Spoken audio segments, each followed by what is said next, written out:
There's look at this thing. It's rotating.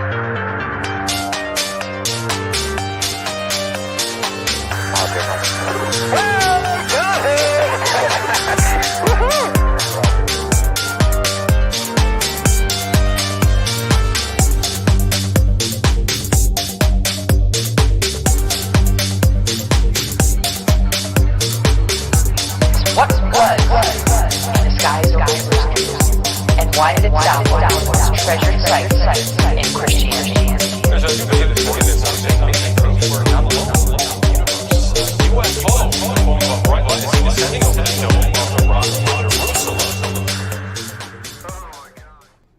All right. Welcome to Goof On, everybody. I'm your host, Rich Giordano. It is Wednesday, May the 4th be with you of 2022. How the hell are you? That's right, it's May 4th, 2022. I guess it's like a Star Wars fan with a hair lip. May the 4th be with you. I don't know, is that wrong? Is it too soon? We just started this show. Oh my goodness gracious. Got a little surprise. Right out of the gate, look at this. Who's this guy? Zen Master Me with a $2 super sticker right in the beginning of the show. Mucho gusto, generoso. To start the show off that way, you are the first super chatter, so we give you this. Thank you, Zen Master Me, with a $2 super sticker. A continuing supporter of Goof On and Packers. All over those who aren't first. Mucho gusto, generoso. Grazie. Tonight, we got a couple, AL Warrior with a super chat. See, we still don't have the food machine, but there he is, throwing it out there without an emoji, without any comment. Nothing. Perfect. Beautiful. AL Warrior, you are a continuing supporter of Goof On. Sounds like I'm going to say you are the father, doesn't it? Or you are not the father. Gotta love a little Maury in your life. You can see Maury live replays every day on Pluto for free. Thanks, AL Warrior. Mucho gusto, generoso. So let's do this, because Mr. Catfish with a $2 super chat. You see? He knows. You got to try to throw it out there so nobody can figure it out. Mr. Catfish 2100 with the who the hell? That's right. Who the hell? Who the hell made this collar? I can't, no matter how much, it's all the same. It's always wrinkled, even when you iron it. Mr. Catfish, a continuing supporter of Goof On, good friend of the show. Mucho gusto, generoso. Grazie. Anybody else got a super chat? Super chat, super sticker, PayPal, Cash App, all the places are in the links. They're in the show's description. You'll see it. You know what to do. Tonight, who's the next Lue Elizondo?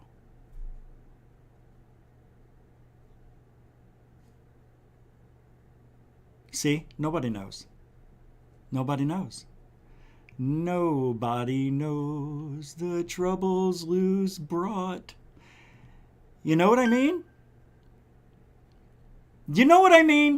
And Representative Tim Burchett, I want to talk about his comments that he made on that one show. I saw it on another show. I think it was the Josh and Artemis show. They were playing that, I think yesterday or last night after my show, and I didn't see that, so I want to talk about it today. We're going to do roll call real quick, and then a quick surprise. Yeah, you're going to like the surprise. Trust me, I know you, and you know I know you. Roll call, everybody. Member Rebecca Wiles, the wild one. Welcome to the show. I know, I just thought of it. That's who you are now. Sorry. Welcome to the show. Mr. Catfish 2100, welcome to the show. Thanks for the super chat. Cornelius Doherty, welcome to the show. The beautiful one, Felicia Flores, welcome to the show. John P. Adventures, welcome to the show. Cheers, mate. Lisa M. Welcome to the show. Ghost in the Machine, welcome to the show. You see, it just the photo just pops with Lisa M. You see what I mean? Man, you are unique. I dig you. Bob Perkins, welcome to the show. And I didn't want that to sound creepy. That was just a cool way of me saying interesting people right here. I think you're an interesting people. AL Warrior, welcome to the show. Thanks for the return. William Bonnie 420, welcome to the show. Carl Ann, welcome to the show. D. Tubin, welcome to the show. Shane Reed, welcome to the show. Good to see you back. Ghost 8, welcome back. Welcome to the show. Jeanette Bombach, welcome to the show. JB, member David Wilcox, welcome to the show. And everybody else. Member Mike Johnson. Let's go to the front door. Oh, there's Crystal Sarasalar. CC in the house. Moonlicht, member Moonlicht. How you doing? Dark Hour, Paranormal's here. What's up, Michael Roser? Complaisir. Welcome to the show. Randall Hill Speaks. Mary Jose Sproul. Welcome, welcome. Member Mystic 15. Welcome to the show. Member Sky Allen. Welcome to the show. Bethany Kahn. Welcome to the show. Raymond Lawrence. Welcome to the show. Marvin Dale Likens Jr. Welcome to the show. I think I just do the roll call for me. I like it. I have fun with it. I don't know. Nobody else likes it. I like it. Remember, most people in this community are full of shit and ghost. And Abe Froman, the Sausage King or not of Chicago. Welcome to the show. Dirty Mike. Good to see you, Dirty Mike. Welcome to the show. Wes H, welcome to the show. And that's it. If I didn't say your name, doesn't mean I don't love you. It means I just can't get to everybody. We'll be here all night. Member Dorothy Hawkins. Member Den Bub, welcome to the show. And Claudia Velez, welcome to the show. Claudia Rodriguez, welcome to the show. That's it. That's it. Except for Dave. Dave G875, welcome to the show. Now that's it. I want to know who's going to run ufology, who's going to be the mainstream media spokesperson for me, you, your mother, your father, all those people. Who? I don't know. Yeah, well, you know, I can't do this on my own. I just can't. It's too much for me to handle. Do you know what I've been through this year? With the S4 debacle?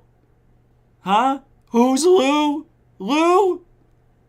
The strikes, my God, the strikes. Shadow banning. It's taking a toll. So I need a little help. As Michael would say, without further ado, Michael Roser from Dark Hour Paranormal. What's up? How you doing, man? Hey, what's going on, Rich? It's great to be here. Good to see you. I like the studio since you've renovated this and adding little things here and there. Really spruces the place up, mate. You like the floating chicken over here? Oh, that's the best part. Yeah, that's I forgot the word. to take it down. Yeah. You know, your microphone sounds awful. It sounds fantastic. Yeah, it's not popping, but you're over modulated, but you're not too loud. Give me 1 second. Let me look at that. And okay, doesn't it? Is it me? I mean, it does. It sounds a little scratchy, like you're scratching. Yeah, you're is this scratchy. better? No, Is that worse? It's the same. We'll be all right. I'm We'll be sorry, all it's a right. shit microphone. That's it. This is the Is last it? night I'm using this thing. I mean, I bought it thinking it was much better than it is, but you never really know what you're getting with these podcast microphones. My original setup has kind of gone kaput. So is it something that you can work with? Should I bounce off and hook something else up? It's fine. Whatever. Oh, good way to build my confidence, Rich. You know I did that on purpose. Hold on a sec. Let me see. Alfie Joe Bob says Super Chat's not working. Sure it is. Everybody else did it. Everybody else put in their Super Chats who tried. It's always somebody. Right, Mike? Oh, well, of course. If it's not somebody, it's got to show. be somebody. Hold on. I want to check something real quick. Mm-hmm. Let's see how this... let's see if they're working. Yep, working on my end. Look at that. Super sticker to myself. Should we do that or should I join? I'm going to give myself $20. No, it works. I can't. I won't. I shan't. I am not worth the 20. To myself. To myself. Is this thing on? Is this working? Oh, it's on. Oh, it's on, brother. Wow. It is your internet. Your internet. You're freezing. You're popping. Your background's going in and out.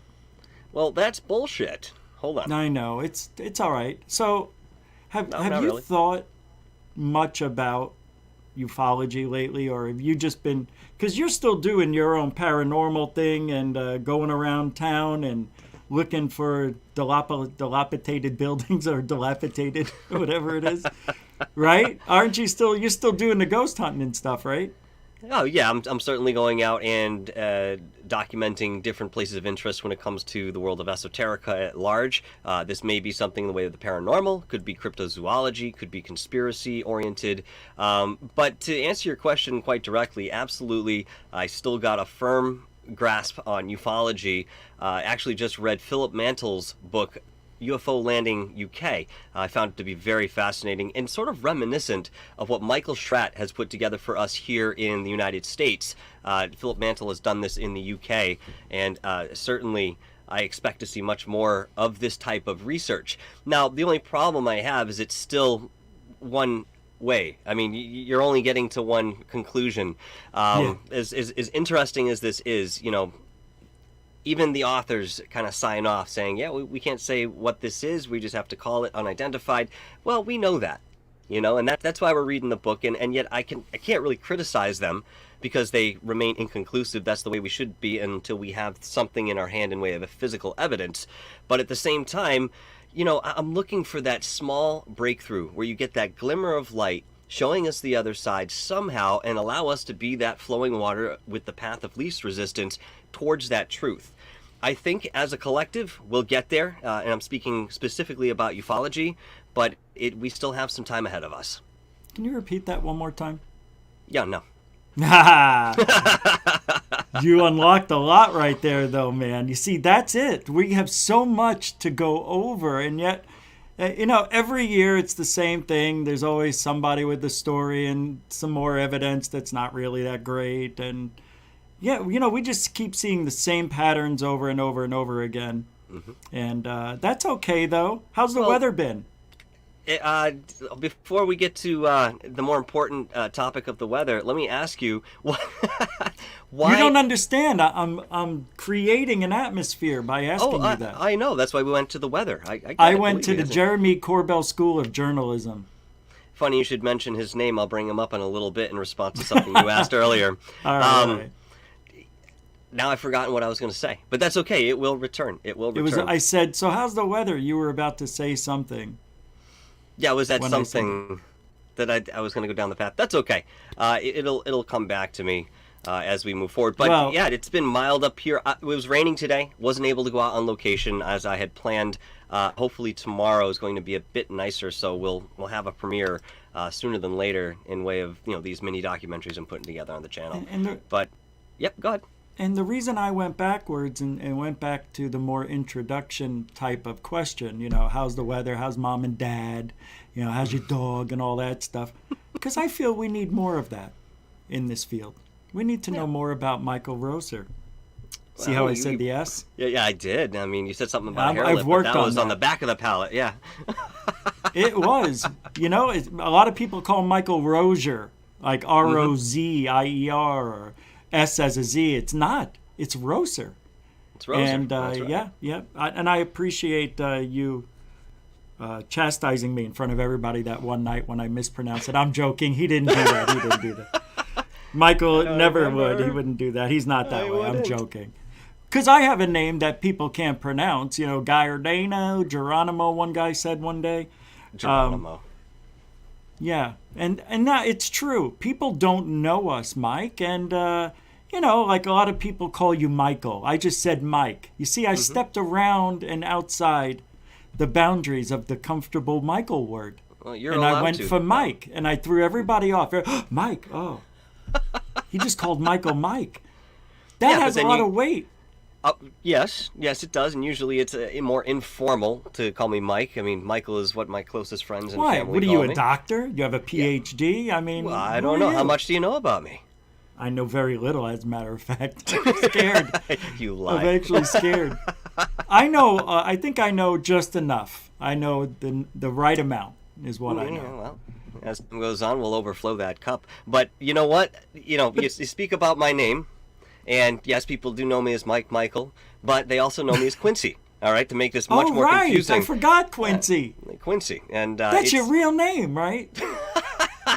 Well, one person thought it was at one point, and no, it's not.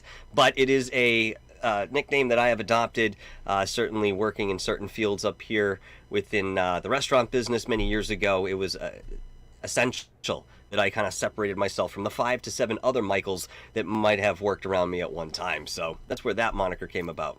We would have never gotten there had I not asked you about the weather. You're right.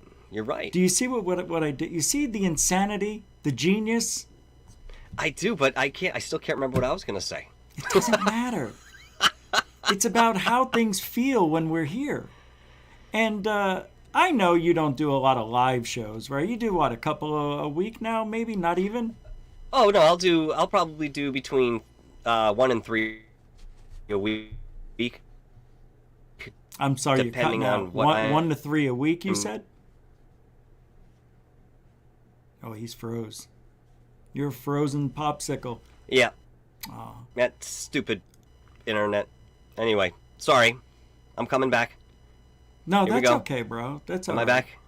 Okay. Well, Long story short, yeah, it's really dependent on the guests. And a lot of people ask me, is there a very specific time that you go live?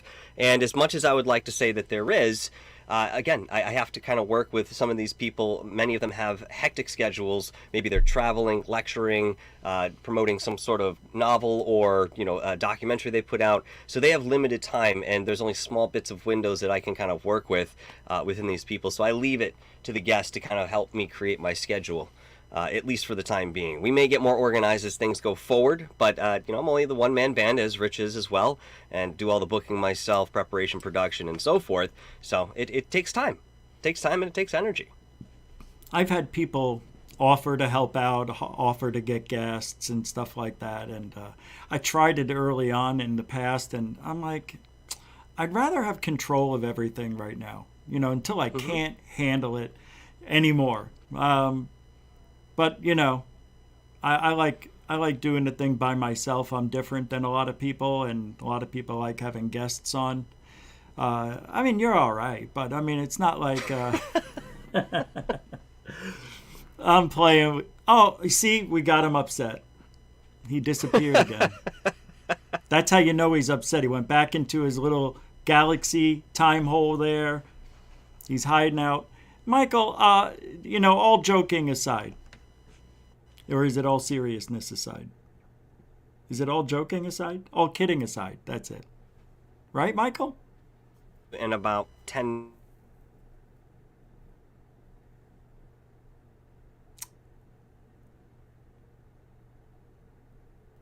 I don't know if he's still there.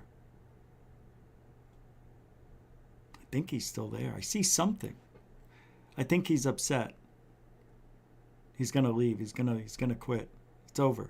We're not friends anymore. I knew it. Something I said. I thought I was being a little folksy. Was I folksy? Too folksy? I was being too weird? See? Told you. Thanks, Dirty Mike. $2 super chat says, works for me. The super chat, Alfie Joe Bob was saying there's a problem. There is no problem with super chats or PayPals, and But thanks, Dirty Mike. That is a continuing supporter of Goof On right there. Appreciate it. Thank you for letting us know. A continuing supporter of Goof On. Hey, member Crystal Sarasalar with a $5 super chat. No emoji and no comment. It's the perfect world. Perfect storm. Pew. Grazie. Mucho gusto, generoso, so. All right. So I was about to ask Michael again about this this field. While we're waiting, I'm just going to do the Tim Burchett. We're going to go in reverse. I'm going to do Burchett first. Since I don't know if he's still watching, but I'm going to play a little bit of this because we're going to wait for Michael to return. I bet he doesn't. Because I'm psychic, I bet he doesn't. I think I made him mad. He won't say it. I'm so paranoid I make people mad for just being me. That's because nobody likes a smartass. I was just trying a different angle, that's all. I just wanted I didn't want to dive right in to ufology and get right into. I wanted to build up to the conversation. You know, ask him how he's doing. You know, did he build a boat in the last month or two? Make a new song? You know, the niceties, the small talk. I always forget that in these interviews. I do, I really do. But you know what? People don't want to talk about themselves. They don't. People want to get right into it, I guess. Maybe I'm the weird one. Well, that goes without saying. Oh, yeah. He's back. We'll see. Yeah. I reset everything again. We'll see. Man, I'm glad you came back. I was betting you weren't. I said he's not coming back. I made him mad. I made you mad, I said. See, I knew I made you upset. I was saying I just wanted to start off the show by slowly going in, and we dove in to ufology, like right from the hello. I just wanted to bring it back a little and have some casual conversation. But, everybody, let's just dive into it. What I want to do, Michael, is I wanted to play the Burchett thing from a couple of days ago. It doesn't matter what I think. It doesn't matter. It's over. No, it is. It's over for me. You know how many times I literally want to put a butter knife in my esophagus when hearing that? Well, I hate it. I hate this. I hate that. I think that's fake. We discussed the reasons why it could be. I think it is. But I'm probably wrong. Like everything else, I'm wrong. For some reason, that video never gets old. It's been years, and the government still won't tell us the truth about this video. It figures a mainstream media guy would say that. It never gets old. And I'm like, I hate this shit. Navy fighter jet that spotted a UFO. And it's not us saying that the government won't tell us the truth.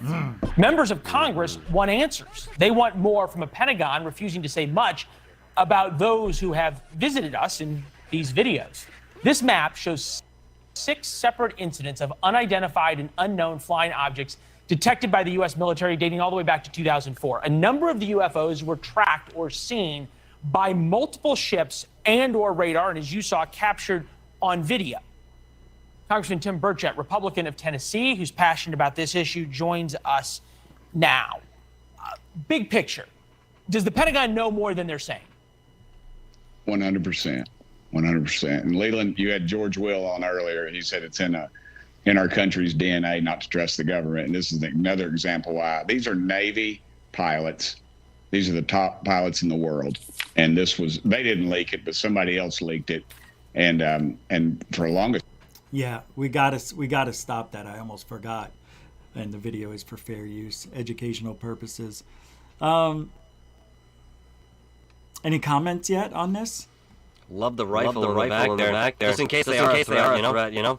Oh my God, that's right. I mean, it's right on his shoulder. He's armed. Shoulder to shoulder. So obviously, what he said. I was going to say something, and I can't think right now. I don't want to say. Never mind. What were you going to say? You were just about to say something? This is another example of people talking about this from a high position, and they can talk all they want to, right? They're still going to give us as much as they want to give us, even though it seems leading us on into a different avenue that we've never explored. I'm not negating what these guys are saying or dismissing it in any respect. It's just you have to listen to this stuff with a grain of salt. It's like listening to Lue Elizondo or Jeremy Corbell. Some of these other people, don't get me started on Jeremy Corbell and his stage presence. I mean, the guy has said too many times for me to really follow him and respect him as somebody who somebody probably to kind of address what you said earlier, like to be in that phase of ufology when Lue Elizondo steps down. There's an echo. Fuck. That's right. It's my fault because I have a guest on. It's not you. Okay. But you're right, as always. Aren't they just echo chambers? Huh?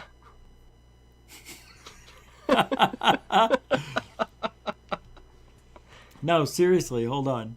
Let me get this up there for us. This has got to be the strangest show I've done in a while. Yeah, likewise. It's just odd. It's something's wrong. There's like, you and I never have issues. Never, dude. And I haven't had any issues for quite some time now in way of doing these live broadcasts. I don't know what the hell's going on tonight. Something in the air? Is it the cologne that I put on for tonight's show? You guys offended? It's called Offended?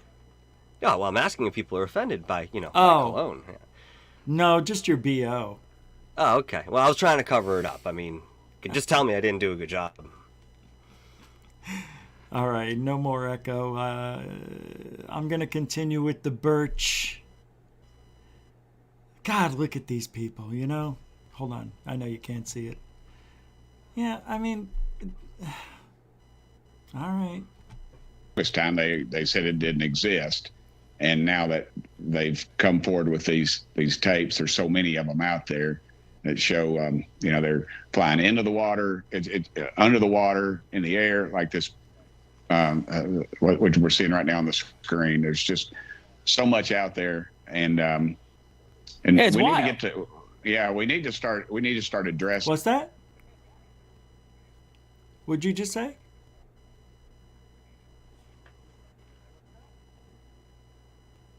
I didn't say anything. Okay. You didn't just say that's wild. Or was that in the clip? No, that's on the, it was in the clip. Because it sounded like you. See, this is weird. What we're seeing right now on the screen, there's just so much out there, and it's we wild. need to get to, That sounds like you. We need to That's start weird. addressing it, because if these, That's funny. whatever they are, have control of the air like that, it's a national defense issue for us, and so that's probably a meteor right there, but it's still pretty compelling. Somebody. Congress fights Pentagon over UFOs, it says here. And is this really the beginning of disclosure for the generations to come? Because that's what Lue says. That's what all these newcomers are saying that have been here for the last 3 to 5 years. They're saying this is the beginning of disclosure, the disclosure process. So that means we're going to have to go through this for another at least 5, 10, 15, 25 more years, I think, because they're trying to push out the old guard to bring in the new way of thinking. And when there's more of the new way of thinking, then maybe they can start showing us things. Do you think that's what they're doing?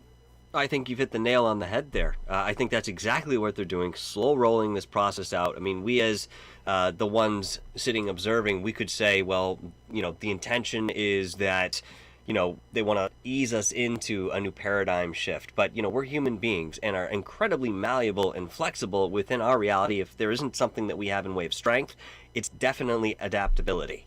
So, not giving us the credit which is probably due in way of some paradigm shift where we can start integrating different intelligences or life forms that are just outside the planet. I mean, it sounds preposterous for us to talk and, only limit ourselves to one planet. I mean, humanity as it stands today has been curious about outer space for a very long time. We've sent unmanned vessels out there. We brought our own astronauts to these, at least the moon. Debatable about Mars. We don't know yet. But that being said, the curiosity is ingrained within us. It's intrinsic. And for us to literally ignore and abscond away from the idea of natural exploration is absolutely, again, preposterous to me. But that's what we're doing. So the slow rolling out of information, you'll see for another, I was going to say 40 years. Maybe I'm being too liberal with that estimate. But, if they've got all this stuff back cataloged and they want to introduce this to us one increment at a time. Again, I could see this going beyond 25 years, Rich.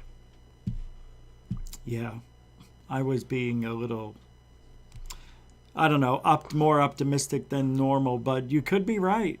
Yeah, how many years is a generation? I thought it was 15 years. I don't know. Actually. Yeah, I think it is. I think it's 15 years. But, that's how I was figuring. You might be, you're probably right, 45 years. By the time they get all of the people, like, because people who were older than me, like in their late 60s, 70s, they still live in that, 20 years ago, 30, 40 years ago mentality, it seems. Yes. And I'm afraid I'm going to be stuck in this mentality forever.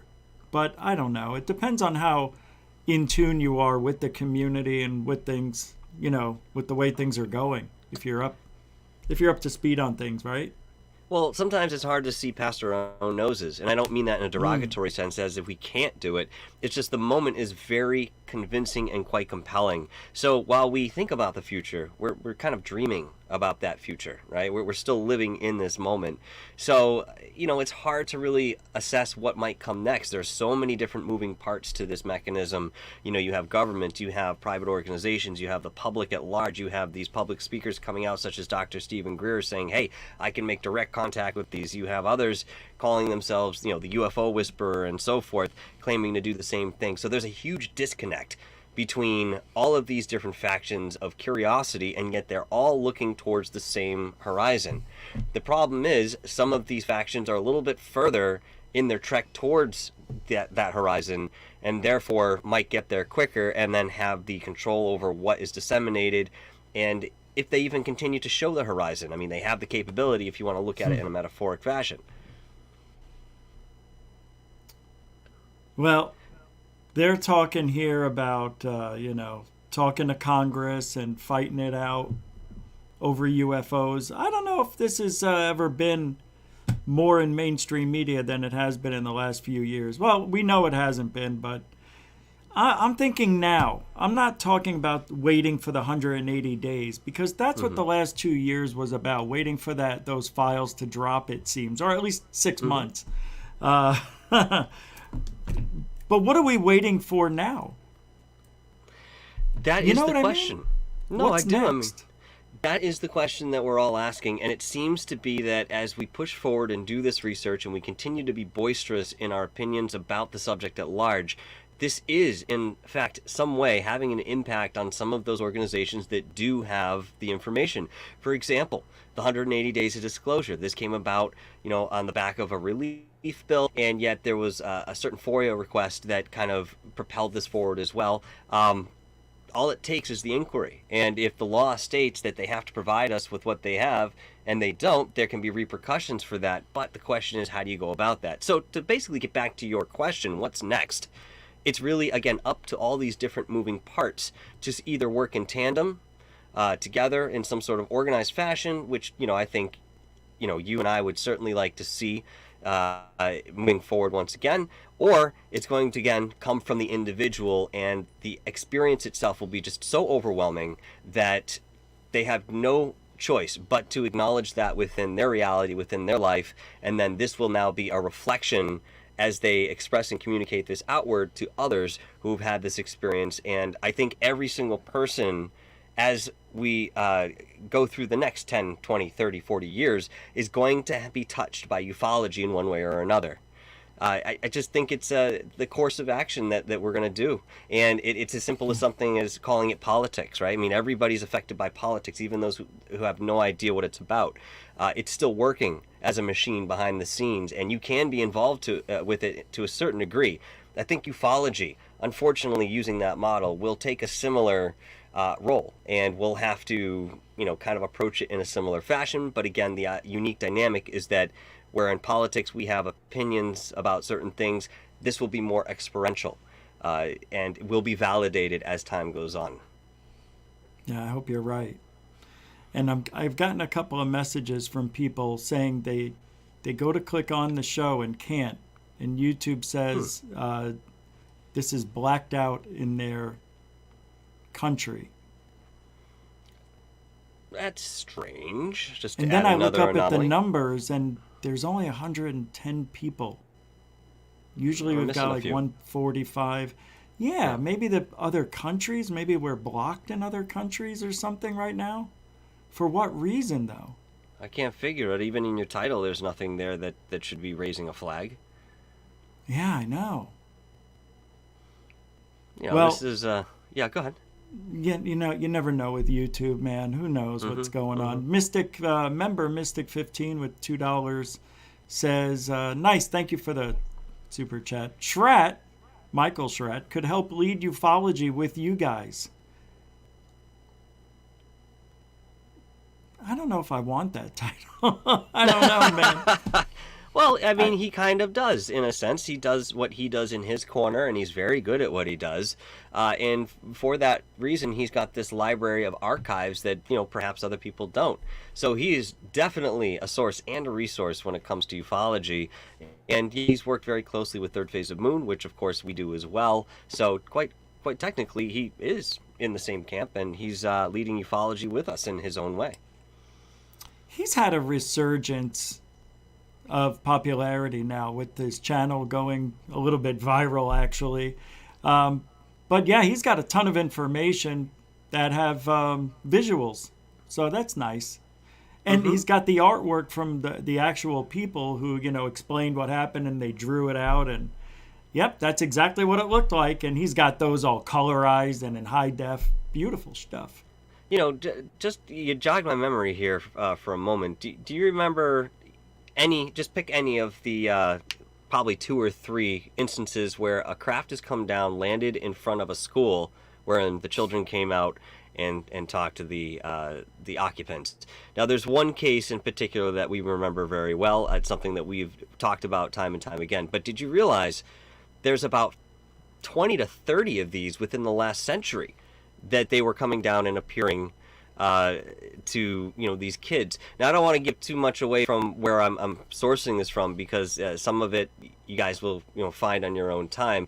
But long story short, it fits right in with the narrative that back in, you know, the early 20th century, going into the mid 20th century up to the 60s, 70s, and 80s, you know, we were still at a point where we were tinkering with certain things within the planet. And, you know, in the 40s and the 50s, global warming and environmental issues were not really something that were to be concerned about, at least in the way of public consciousness. And people say, well, why have they stopped landing and appearing to, you know, kids, let's just say, for example?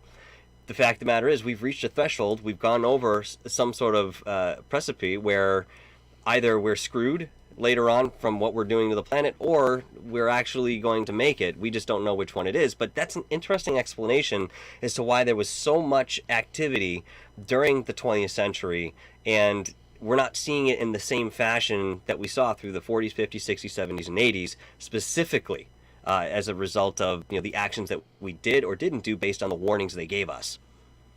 Yeah, because you would think, well, I mean, and especially those school children, that was in the 70s, I believe, so 40 years ago. You'd think something would have happened by now, and maybe we did overcome it. Or maybe we're on, you know, the doorstep of it. Who knows? That's the thing with all these. We never have a clear answer to anything. Nothing obvious. Well, John Yost had proposed that, you know, within coming to these children, they were planting seeds of awareness and just, you know, knowledge that they're there and that your planet needs to be taken care of, so that when they started to grow up, this is something that they would intrinsically implement, knowing that they had this message. Maybe the adults at the time didn't understand, but as a collective, they remembered and perhaps did something about it. I don't really know it unless we can find some of those children. Yeah, John Yost really explained this in his new movie that dropped last night, Alien Abduction Answers. Fantastic production, I have to tell you, very high-end, but the continuity and some of the thoughts that he proposed really make sense to some of the questions we've had. Yeah, that's great. One more time, who was that? This is a movie directed by John Yost called Alien. You cut out right at the wrong time. Alien what? The movie's called Alien Abduction Answers. Got it. That's a bold claim, though, isn't it? It is. Yeah, but it makes sense. To have to put tell the you, it lives up seed to in it. them. Mm-hmm. So it would take another probably 40 to 60 years, I think. I think that's a fair estimate. Because if Really? they were 10, 11, 12, then by the time they're 50, maybe they would have made the change that they were warned about.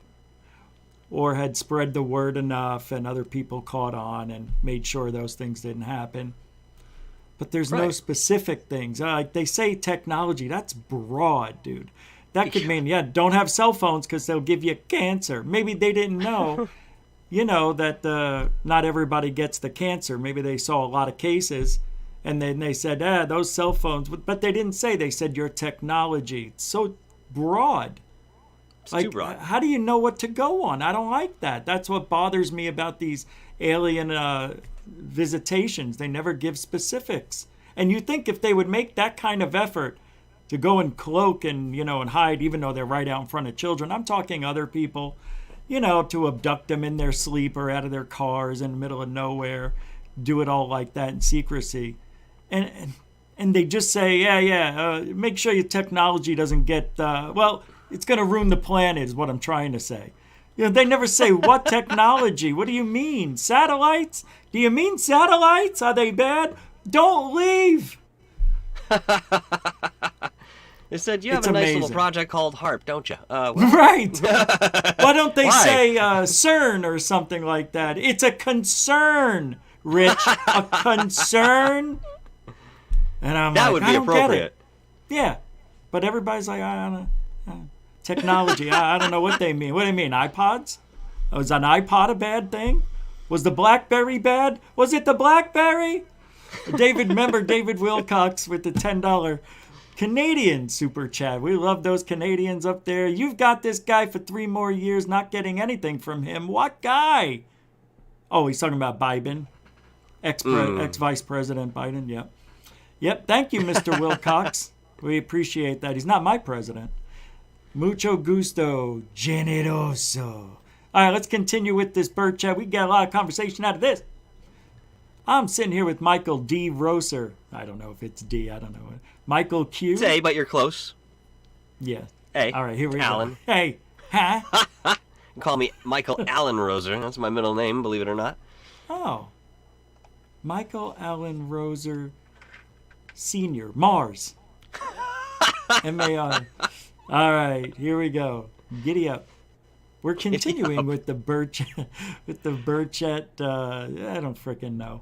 Needs to start Here's the asking question. answering You questions. have a question? Oh, that wasn't you. Wow, that was weird. It sounded like you. Okay, here we go. You think about this. There's three answers here, right? Of all this stuff, or maybe multiple answers. But for each object, there's one of 3 answers. Either A, it's a U.S. government project that's top secret, and we don't want anyone to know about it, and they're testing it out on our own military. 2, it's a foreign military. Wait, he said A, and then he goes 2. Yeah, you like that? Good catch, dude. Yeah. Those are the things that make or break it for me. You can't do that. I bet you he did it as a joke, because who would make that mistake? 1, we've got too many fires. B, it's like... Well, think about how fast he's talking, too. I know, it's true. It's Trying to true. rattle this off, dude. I don't know. Yeah, let's check that again. 3, there's 3 answers. 3? Oh, he's going to go... I bet you he's going to do this. A... No, he's going to go 1, B, Roman numeral 3. All right, here we go. And lastly, Yes, right? Yep, it will be that. Lastly. Go. Answers here, right? Of all this stuff, or maybe multiple answers. But for each object, there's one of 3 answers. Either A. Oh, he did say A.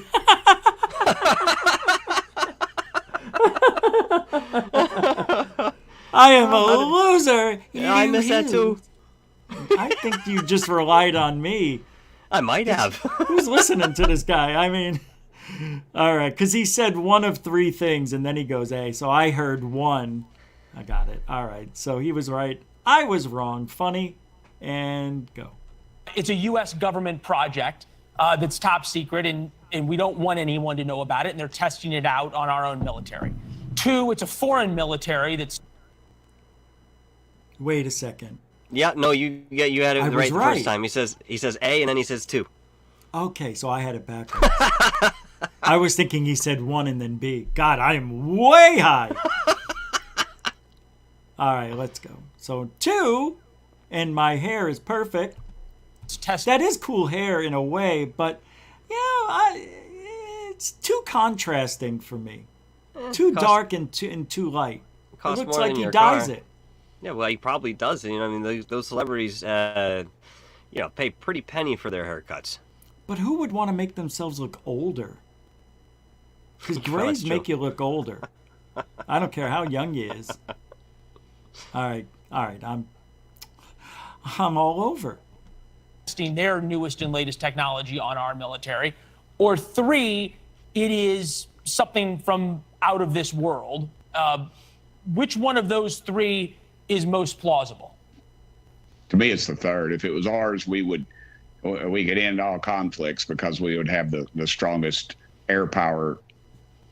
Burchett goes automatically. I think it's aliens. Which is curious.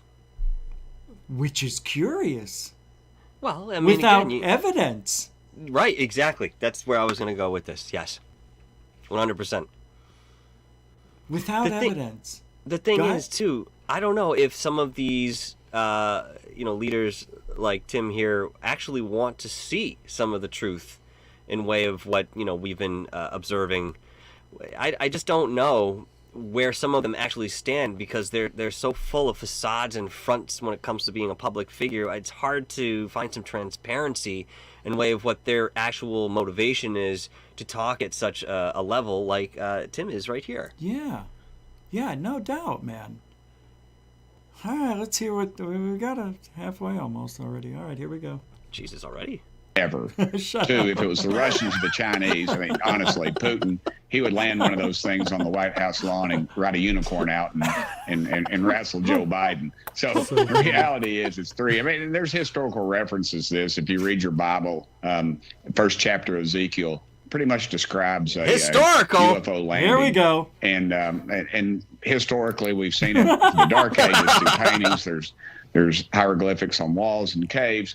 There's all kinds of things. Okay, so play this out for me, though. If it is from out of this world, why don't they land on the south lawn of the White House and walk out and introduce themselves? They probably even wouldn't have to dress up like a unicorn. They look like unicorns. I heard they already did. I know. Shh, don't tell them. Okay, shh. What were their names? Fluffy and Chocolate? Yes. I think Ezekiel was actually with them, too. He might have been piloting. I don't know if he came out and introduced himself. I heard that he was there. That's the cube in the wheel that they saw. Oh, man, I didn't put that together. How Right? rich. All puns intended. Yeah. Hey, look at Joe over here with Hey, a super Joe. chat from Joe it's K. Canadian Joe. He's okay. He is okay. He's Joe K. Nice. He says for $7 super chat in Canadian bills, by the way. Thanks for all the hard work. Keeping these shows coming, I mean, but hey, man. He says, cheers with the beers, aliens forever, and rock on, dude. Emojis, by the way. Cheerio. Cheerio, Joe K.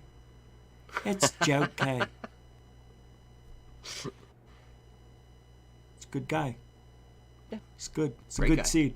It's a great guy. Fantastic seed, yeah. Nice guy. He'll grow. Good seed. Good Yeah, grow. into a Very big, good. beautiful plant, yeah, true. Big Or tree, stalk. I don't know. Big tall drink don't of know. water. The next Thanks, one of you Joe. guys out there that equate me to that guy that says, I don't know, however many times, I swear to God. Have you heard this? And people have been, telling me that, I don't remember the guy's name, right? But he was the Arby's guy, right? He's like, just rattling off every other moment in his sentences, I don't know. No. You're not familiar with this guy? He goes No. to the Comic-Cons. These days, and he plays a character that seems very confused about whatever he's being approached with. There was one mock commercial where he was at Arby's, and I'll paraphrase this. They were asking him about a robbery or something like that. Actually, it wasn't Arby's. It was another fast food This joint, sounds something familiar, like He's out there in the front, and they're like, so what happened? Well, he drove in with a car, and they were sitting there, and I had a burger, and I don't know. And then there was another thing that happened, and I don't know. And it just, you know what I'm talking about? If you see it again, you recognize it. I didn't mean to get off on a tangent because I thought it was funny, though. That's why I brought it up. I don't know. I don't know. I know I like it when people say, and they still say this. You feel me? You feel me? I'm like, I don't know how to answer. When I was first, I was in a conversation with this guy. He was a Cuban guy, and he goes, "Yo, dog, we was like rapping and shit, and then all these hot honeys come up, and I'm like, shawty this and shawty that. You feel me?" And I'm like, "Yeah, I feel you. Yeah, I feel you." It's like it's such a '90s lingo. You feel me, son? But or you know what I mean? Yeah. People say that all the time. You know what I mean? You feel me? They need that confirmation that you're on board with what they're saying. Or just to keep the conversation going. You feel me, Mike? Oh, I feel you, son. I feel you, dog. Ew. Oh, does it make you feel weird? See? We couldn't have said that stuff in the 80s. We get our ass kicked for saying that. You feel me? What? Feel you? What are you? The funny thing is, all right, going from the late 80s into the 90s, I was very ensconced in the hip-hop culture, and of course eventually, became an MC myself towards the end of the 90s and traveled and toured and, dropped albums. So that was accepted, amongst the people that you would meet. And this lingo would carry over into professional conversations sometimes. And man, I was quite embarrassed, in certain senses. And they might be just safe words, or safe sayings, like, you say something like, you know what I mean? It's just something to buy time and process where you're going with it. Filler. So that's funny that you bring that up. Filler, yeah, you're right. It is. Speaking of filler, we were talking about Lue Elizondo, I think, but we're not done yet. We oh no, I know, but you said filler, so I figured we were jumping on. Oh no, yeah, well, no. Alfie Joe Bob with the $5 super sticker. Appreciate that, man. I don't know what the sticker is because it doesn't show it on StreamYard, but thanks for the support. Alfie Joe Bob finally got through with the super sticker donation. Said it wasn't working earlier. Seems to be working okay now. Congratulations. You are a continuing supporter of Goof on Go. Next. Let's continue. Oh, hey, Joke. Who's this guy? Arby's guy. Yeah. Oh, okay. There's the name. Oh, Arby. It is. You were right. What did you say? Oh, you said when? I said Arby's guy, but I wasn't sure. Yeah. Oh, he thought it was you? I don't remember that. He doesn't have locks like these guys. He doesn't have these luscious locks. I mean, there's one separating distinctive characteristic there, okay? But that's about it. Yeah, I don't know the commercial. I don't watch a lot of mainstream cable or YouTube. TV anymore. It's a farce. I just watch... Yeah. Thank you, Joke K. I was going to say joke. It didn't work. $2.79 super Canadian chat. Giddy up. Let's continue with Burchett. We're, Michael, as I said earlier, about halfway through. That was so funny the way you said it. Oh, we're about halfway or something like that. It was just perfect. Really, halfway. Oh, I want to listen to that part again. It was just... Timing's everything, right? Yeah, even when you don't mean it, it was so funny. You meant that? I mean, if you meant that, it was pure genius. I mean, this is flying by, and I thought that we were only about a half hour in. That's really where I was coming from. Oh, and I wasn't even thinking you were thinking that. Okay. Wow. See, you can never tell, man. All right, let's continue with this guy. He just asked him something I can't remember, so let's back it up 8 seconds. There he is. It was this big, she said. And... ooh, and we'll continue where I left off saying, it was this big. Why don't they land on the South Lawn? So why don't they land? It that big. All right, so why don't they land on the White House lawn and say kumbaya? Here we go. Of the White House and walk out and introduce themselves. They probably even wouldn't have to dress up like a unicorn. They look like unicorns. Well, why would they? I mean, I don't know the answer to that. I honestly don't. If Billy Graham, I think, was quoted as saying, if you think that that we're the best that God can do, then you greatly underestimate God. because there's, infinity is a long way out there. Yeah. If you look at the stars, if you're looking at stars, literally, just to put it in perspective, stars we see now, the light we see, left that celestial being before the time of Christ, and some of them are. All right, they're telling us stuff we already know. I'm going to continue this. This is called filler. Are not even in existence anymore. I mean, why do they have to go through? That's why I say anything that's on mainstream media is for the people who aren't in the field. It's for the general pop. Here we go. And every single broadcast they do, every single time they bring a guest on, they spend half of that interview recapping what certain terminology is, what things mean. If they recount a certain sighting that everybody's known about, they talk about Area 51 like it happened yesterday, and you lose a good chunk of whatever could be discussed. We do. But we do, you're right. But the Leland Vittert show here on News Nation, their audience may have never even heard this shit before. That's the weird thing about it. A lot of people, you think they care, but they don't. The general population just doesn't give a shit because they feel they'll pay attention to it when it becomes more real. Yes. When this comes to their neighborhood, that's when Thank you.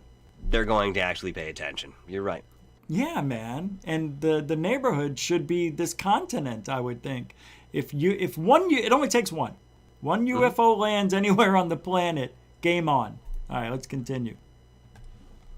We're seeing that light. So you're talking the vastness of space. You're an expert on this, so I understand your skepticism of what the government is telling us. And you're right, throughout time, the skepticism of the government has proved America well. They're not moving fast enough, not doing enough, not sharing enough, Marco Rubio. Correct. Bipartisan agreement. Hey, Marco Rubio is right, by the way. They always seem to stall when they have to talk about stuff. There's always a delay. Oh, I just said that. Anyway, I'll continue. The DOD needs to take this issue much more seriously and get it in motion. That's from Senator Gillibrand. Is it that they're not moving fast enough, or that they're not declassifying things fast enough? Because those seem like two different issues. Well, they don't want to. They don't. I don't trust the government. Why wouldn't they? Why? Well, I'm confused. This is about both administrations from both parties. I don't get it. Good question. I think there's an arrogance in government at that level that we cannot handle what's going on out there, and I just. All right. Why is this, being delayed and delayed and delayed, Michael? Why do you think the government does that? I know what I think, so I wanted to ask you first. Why do they delay this? Why do they push it out into a slow trickle? Why did things take forever? Like, we just had a mass mainstream media blitz, nothing in the last year almost now. But the 2 years prior, UFOs were everywhere. Now all of a sudden it's dead. It's quiet. It's not every day. Why? Why do we always have this lag in between when everything's getting going, then it stops? One, bureaucracy. The time it takes to go through all the motions to get something released, all these fence guards that, the paperwork has to go through, has to be approved, has to be seen by certain eyes so certain things can be redacted and then fit it for the public. That's a big time consumer. Look at the patent office. All right, it's going to take you 12 to 15 years to get something patented, sometimes even looked at if you submit something original. That's ridiculous, but that's how the process works. The second thing is that when it's like the groundhog peeking its head out of the ground, when we're looking for those extra 6 weeks of winter.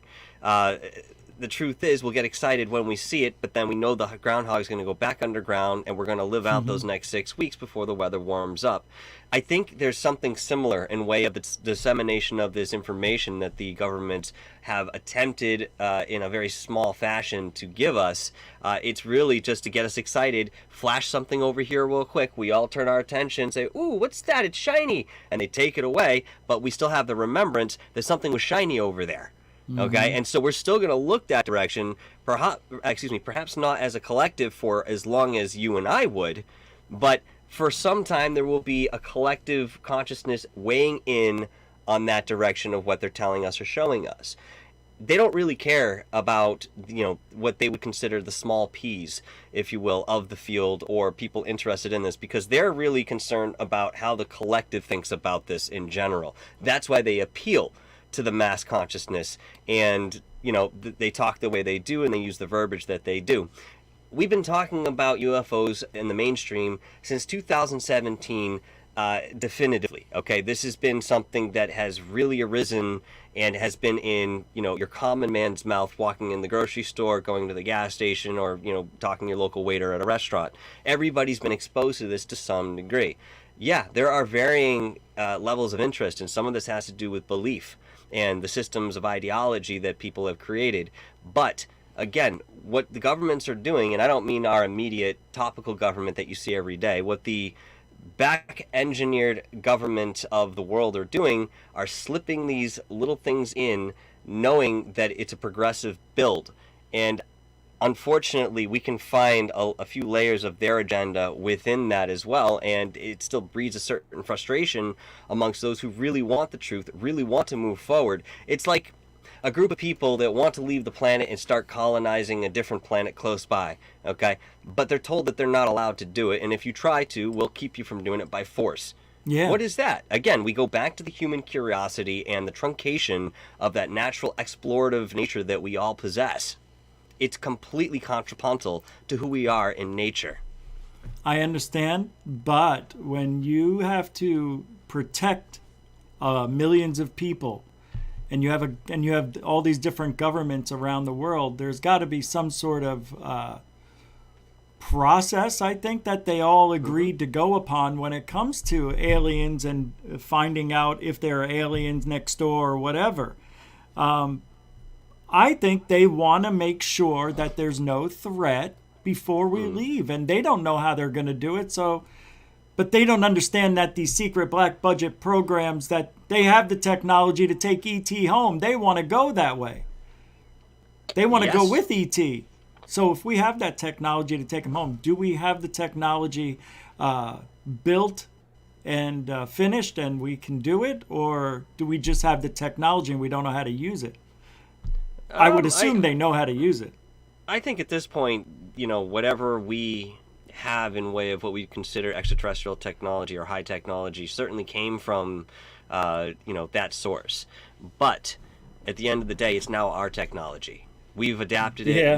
We've moved it around. We've augmented it in such a way that it's ours now. Is it? Until they come think back so. to get it. Yeah, well, maybe they don't want it because they're on to something else. You know what I mean? Well, what we Maybe. consider high technology could be, a deck of cards for, an extraterrestrial species. I mean, we really don't know what we've got at the very end of the day. It's just whatever we saw and they dropped on the planet by accident. You make this crazier. The I Believe podcast $10 super chat says Harry Potter is better than Star Wars. Know what I mean? Nah, I know what I mean. I know what you mean. Luke can shove his NDA up his you-know-what. Rich, you the man. I am the man. Mm-hmm. Mm-hmm. Well, I'm one of the Yes, it's men. true. Well, I think I'm the man. No, I don't know.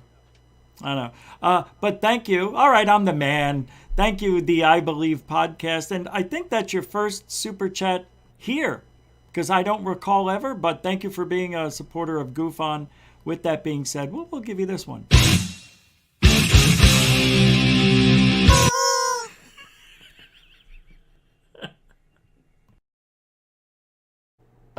Because I can. I love that. I love that. All right, I'm going to continue this story, the charade that we call Burchett. I don't know. Do you like this guy? What do you think? Nah, you think he's on the right side of history? I think that him citing the Bible as a historical piece of evidence or documentation is get a bit skeptical about people who lean on certain ideology and present this as opinion in way of evidence. I think his intention is probably in the right place, as I'm watching this, but at the same time, how far do you think he can go? He might entertain the idea that UFOs exist or extraterrestrials are amongst us, but when one lands on his front lawn, comes up and asks him to borrow a packet of sugar, how would this gentleman react? Would it be in the face of fear? would it be something more accepting because he's already talked about this and maybe has knowledge that he's not telling us? I mean, we don't know how these other people will react, and it would be very curious to put them in an arena where something such as ET came down and actually interacted to see what they really had in way of a spine. What do you think about Tim so far and what he's said? What are your feelings on him? I think he's a little too aggressive in his belief. I think he's one of those gullible people who just doesn't know enough yet. Is it the desire to see this outcome? His what he's been sold. I think somebody sold him and convinced him that this is what is happening, and he believes it, because a lot of people, like for me, I could only use me as an example. I taught myself. Nobody told me, hey, you should do this or do that or read this, watch that. I learned on my own. And when people influence what you should read and what you might want to try believing is what they believe. So now you're believing what somebody else believes because they were so gung-ho about it. Now you're gung-ho about it because, in a way you don't want to hurt their feelings, but you kind of believe what they believe because you trust them. And you just can't trust anybody in this field. I'm sorry, you can't. I mean, I totally understand where you're coming from with that. And there are some people out there with perhaps more experience on the research end. I think they are more versed, again, as researchers. And they do their best to sort of, be the outward observer and, try to just present what they have rather than forming an opinion around it. Michael Schrapp might be a great example of that. Even in certain respects, Preston Dennett, I think, would be a name to mention about that. Any of these prominent researchers that extend themselves in that way without lending a concrete opinion, I think is doing the right work. Tim is definitely convinced to a certain degree, and I wonder, again, if, you mentioned the perception of the world given to you in certain respects, and you don't really get a chance to, come up with something your own way or through experience. That is something, unfortunately, that begins in childhood and continues through adulthood if you don't recognize it and shift it and change it consciously. We start feeling the effects of that push when we're 12, 13, 14 years old, going through puberty. A lot of people have said, well, it's teenage angst. It's not teenage angst. It's an anxiety knowing that the world you've already been shown is not the whole picture, and that you haven't had a chance to kind of dissect it and feel it out for yourself. You feel me? I do. I feel you. Listen, you just say, I do. Okay, well, it's quite reassuring. I'll put a tie on for you. We'll make it 2. What's your favorite color, red or blue? Oh, come on. Pink. All right, let's go. Let's try to finish this guy off here. God, I think it's a bogus cover up. It doesn't fit, and it's about power and it's about control. Imagine if if we decided that there was something out there like you're seeing right there that comes from another galaxy or what have you. Immediately our focus would stop being on fighting each other, but looking at this. And I think it puts a lot of people out of business. The military-industrial complex is real, and we need to address it. If I'm the military-industrial complex, I would love nothing more than for UFOs to be real, because now I've got a whole new business fighting UFOs, don't I? Yeah, you've got to sell the American public on it, but you've also it does away with any of our conflicts overseas or anything else. It unifies the world. I just don't think agree with they're in them. business. I think we're giving. Why? I don't agree. You know what? There was a point where I thought maybe that could be a possibility, but I don't agree with him. You mean that if unifying the world? Yes, I mean, you would think logically that if something came in way of an interloper and, expressed itself in this respect, that, people would band together to understand themselves, right?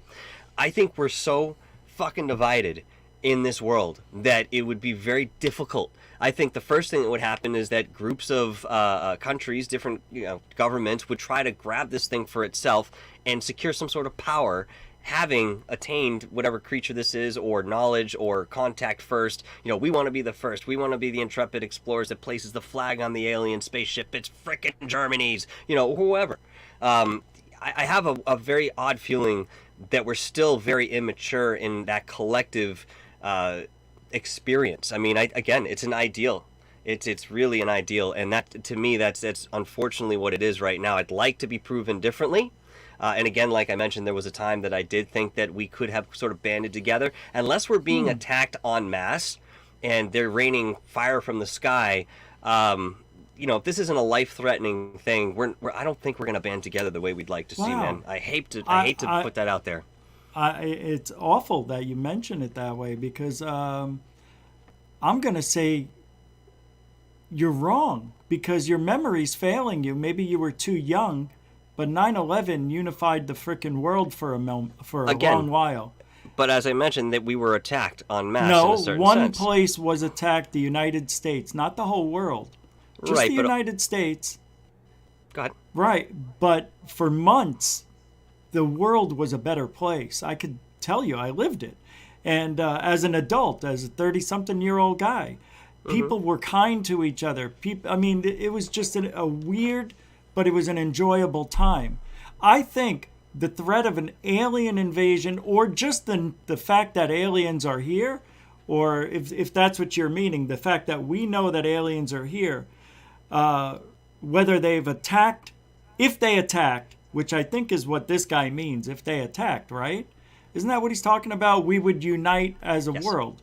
Yes. Let's say they didn't attack. There's no reason for us to unite.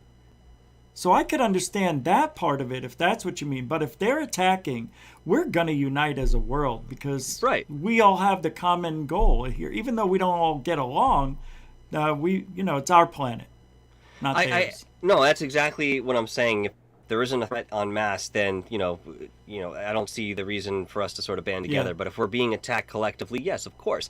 But you bring up the Twin Towers, and I have to say that what happened there was not just immediate in way of where it happened and how it affected our country in the United States. It was reflective of something much larger that could happen to anybody at any point in time. There was a certain innocence that was just going about its daily routine, and this was not a war zone.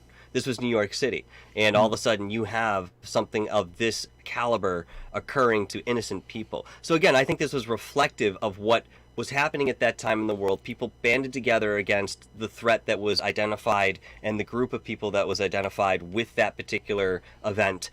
And as a collective, because that group, let's just say, had a threat not only for America, but they had it for all of Europe, they had it for China, they had anything that was different outside of themselves, they were willing to end lives for. So there was a much bigger implication, and again, goes back to an en masse attack that really affects the collective here on the planet.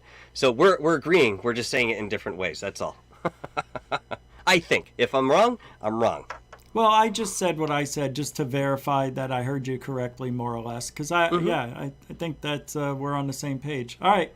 Well, good. We're almost done with Burchett here, so here we go. Giving them too much credit, and they're arrogant, and they, we're asking the Pentagon to investigate something that they covered up. My daddy he was an old educator, and he was a dean at University of Tennessee, and he said, we always bring in and pay the people to fix the problem that created the problem. So now we're sending more money to the Pentagon to investigate something that they've been keeping a lid on for decades. So how do we figure out the truth, Congressman? We take the shackles off. We put pressure on the Pentagon and funding and everything else, and say, enough is enough. Bring forth what you got and let the American public decide. Oh, okay. All right, here you go. Sorry, didn't mean to keep the shackles on for so long. Here you go. Yeah, that's what's going to happen. Just take them off. Let us decide. Yeah. Have you seen us decide what a male and a female are? Ah, jeez. We can't even decide how many sexes there are. You think we're going to... Yeah, no. Ricardo Jimenez with a $5 super chat. May the fourth be with you. Rich, Michael, and everyone in the GoofOn community. Heart emoji, alien emoji, Taco Wednesday.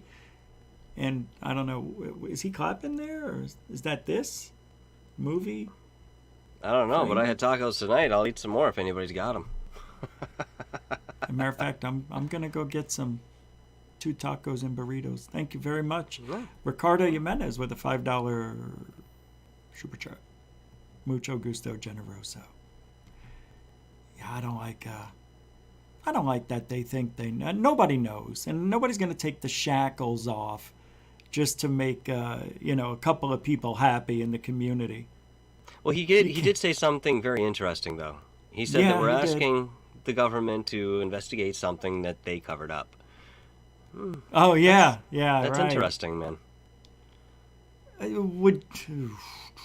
would... Look, I don't know if I could say I'd forgive them. I just don't give a shit because I don't have a personal relationship with them other than, paying taxes and following the laws. But other than that, I don't give a shit what they think. Just show us something at this point. Mm-hmm. I don't know. I was going to say something and I forgot what I was going to say and had to come up with something quick. That's the art of a host. I tried covering it up. Huh? That's the art of a host. Usually that's, when I'm by myself, I can cover it up easier. Mm-hmm. Because I know where I'm going, All right. Yeah. I trust the American public. I don't. Oh, yeah, sure you do. Just release everything and then Release it all. What's really the chance of Absolutely. it happening? I'd say 0 to none because it's an arrogant bunch of people that run this world and run this country. The ones that are always in power, regardless of who's in the White House, the Pentagon.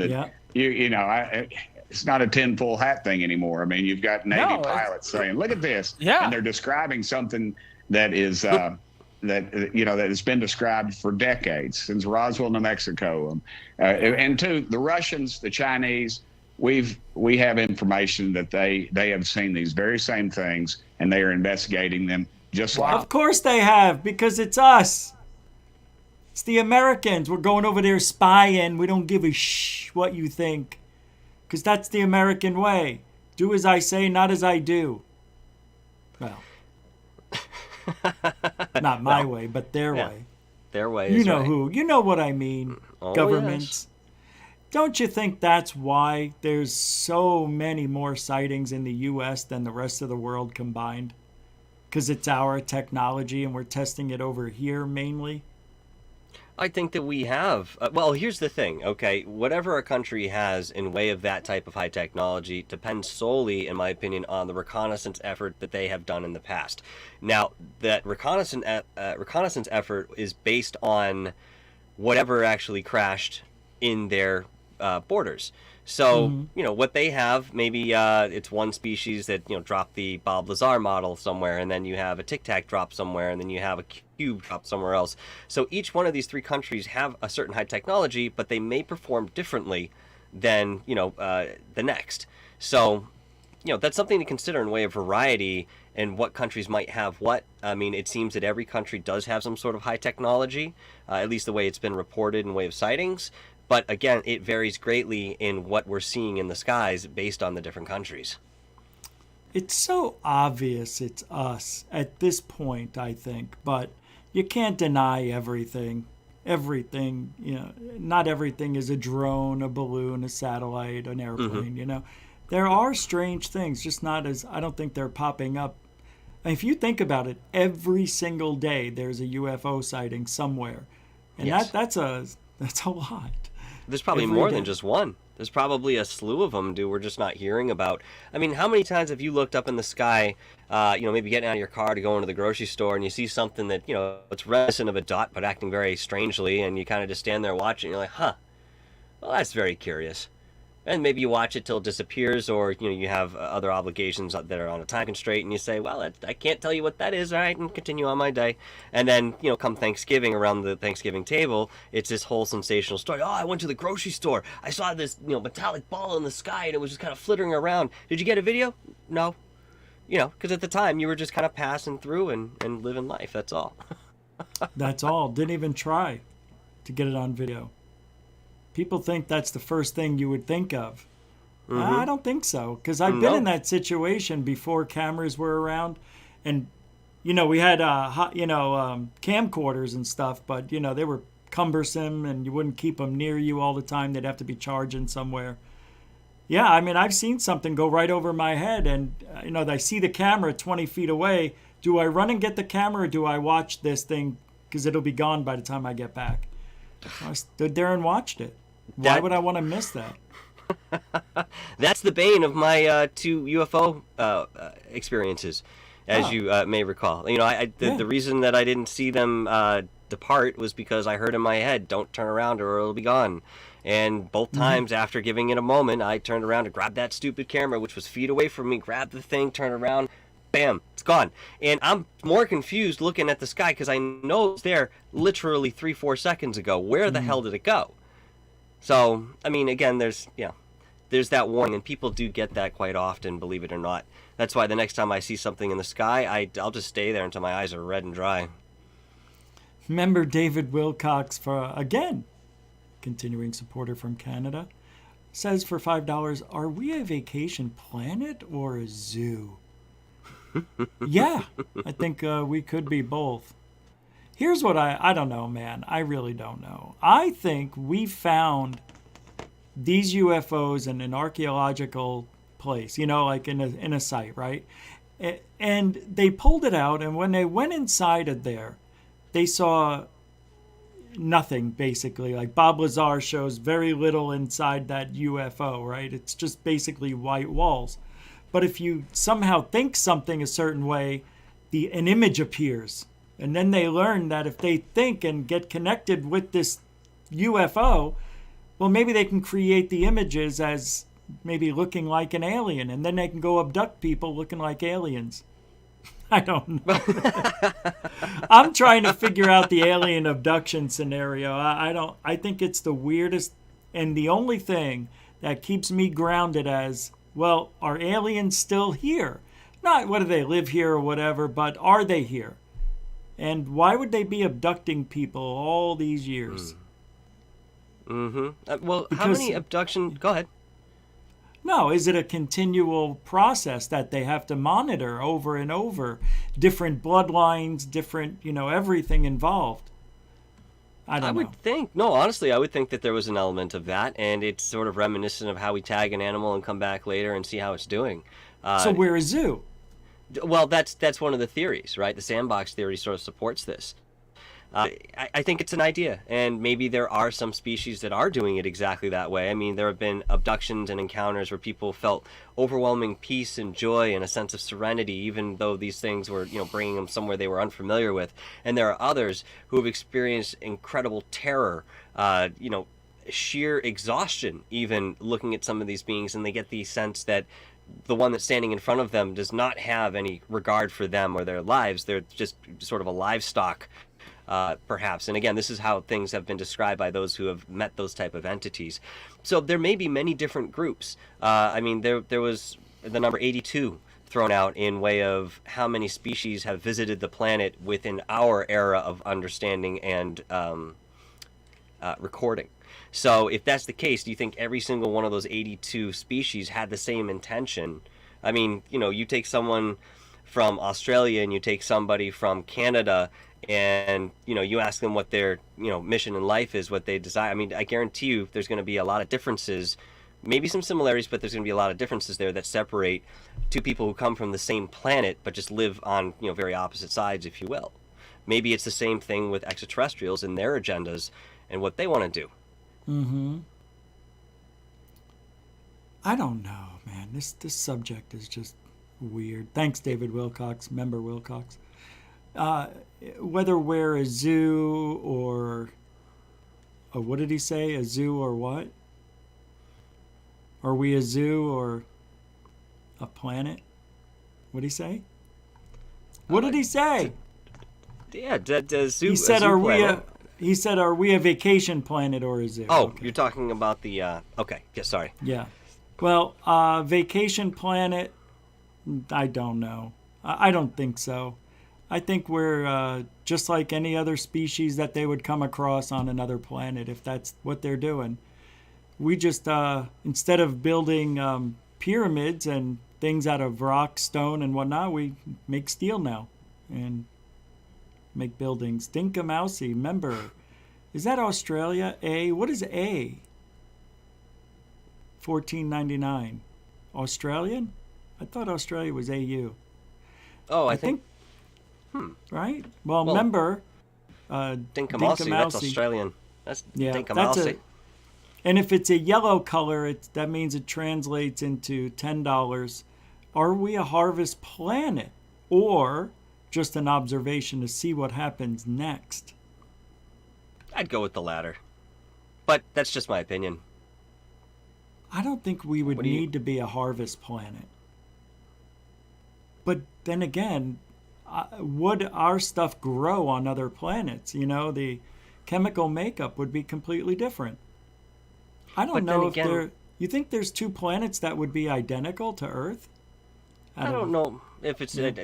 Well, I mean, there are however many elements there are in the universe that we're aware of, and, you know, there are many planets that share certain elements. You know, one planet may not be complete in way of its elements or composition to support the life that we have here, but maybe it supports some other type of life. I think at a certain point, these species, they certainly play with alchemy, all right, just to, you know, say for the sake of conversation, but they've gone beyond that and understand the actual physical makeup of this reality, which is vibration. I guarantee you're going to see a lot in the way of frequencies and how this progresses in science going into quantum physics as time goes on.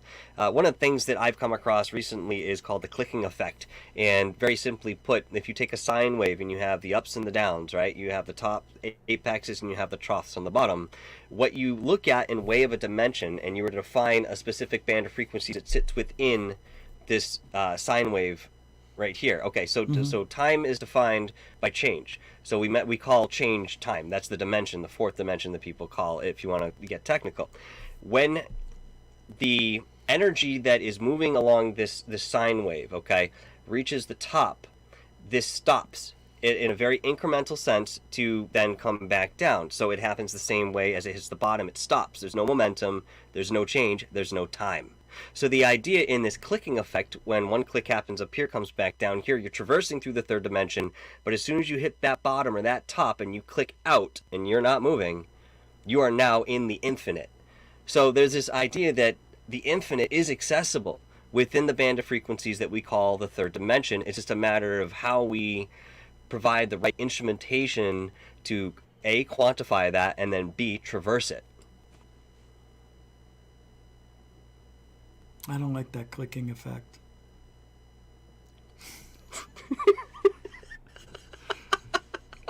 I think I'm more confused now than I ever have been. Yeah, it's tough. It's tough to without going really into it in depth, but you know, there's the idea. I get the gist of it. I get the gist.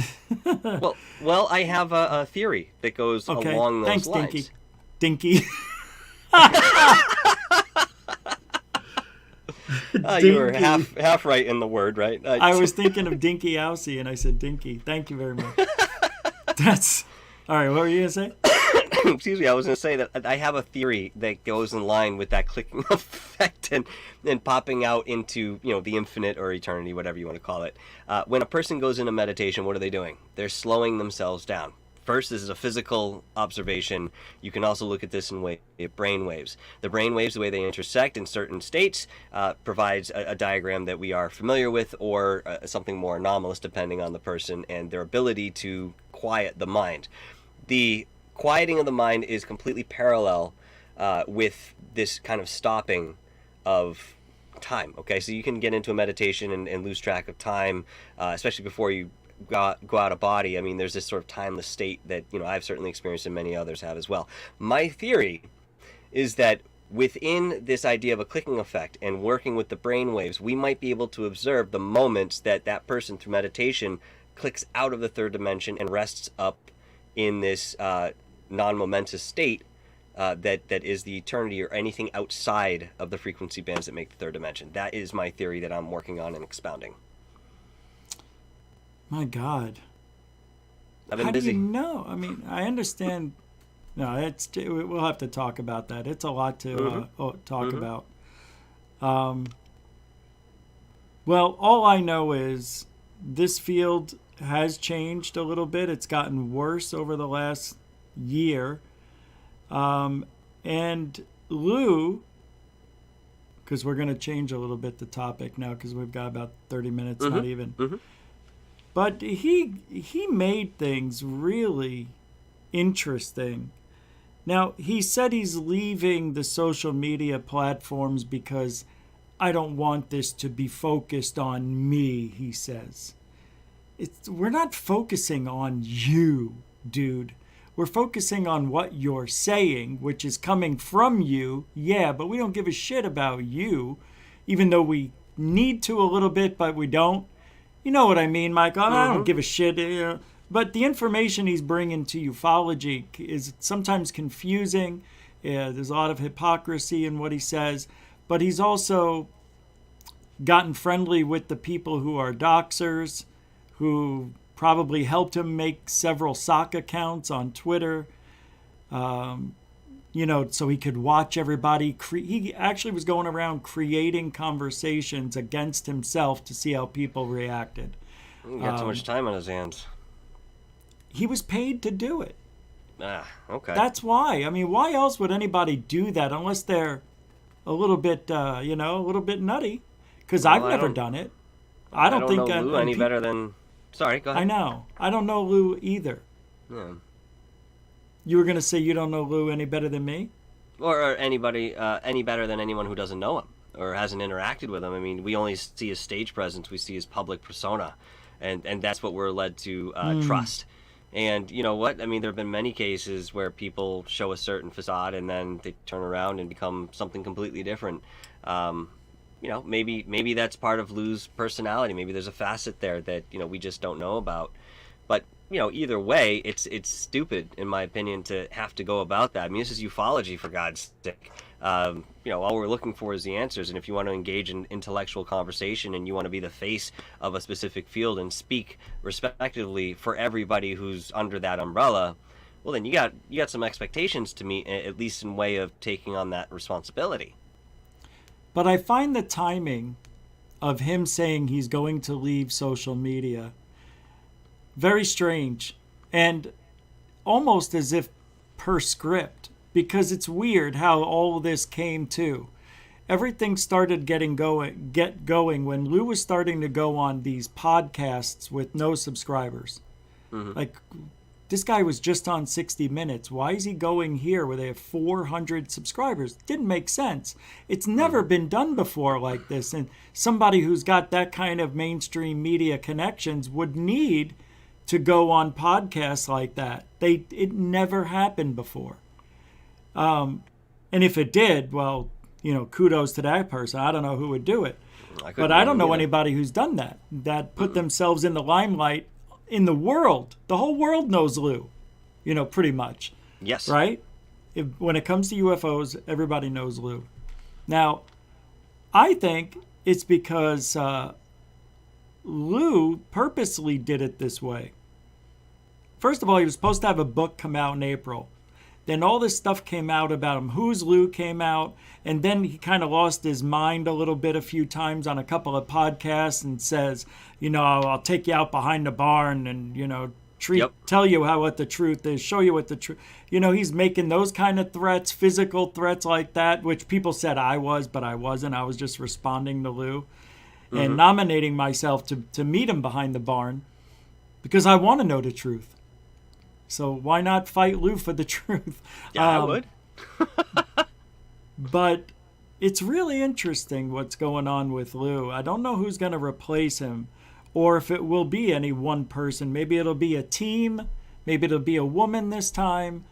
But for somebody to come in and replace Lue, they would have to have some backstory that I would want to trust. But we're talking about the government. They would have to come probably from ex-CIA, ex-FBI. It's going to be that type of person again. Don't you think it's going to be like that?